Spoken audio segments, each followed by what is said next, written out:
વિદ્યાર્થી મિત્રો, ગાંધીજીનું જીવન અને તેમના વિવિધ સત્યાગ્રહો આપણે 1 મિનિટમાં શીખીશું.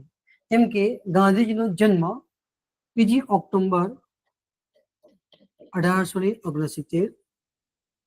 ગાંધીજી આફ્રિકાથી ભારત આવ્યા 1893.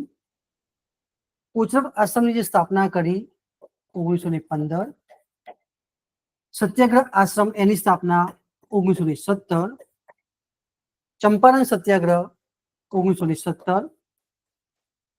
મિલ મજૂરી હડતાલ 1918. અસહકાર આંદોલન 18 ઓક્ટોબર 1920. ચૌરી ચોરાનો બનાવ 1922. સ્વરાજ પક્ષની સ્થાપના 1923. સાયમન કમિશનનો વિરોધ 1927. સવિનય કાનૂનનો ભંગ 1930 12 માર્ચ અને હિન્દ ચોરો સરોવર 1942 8મી ઓગસ્ટ. Thank you.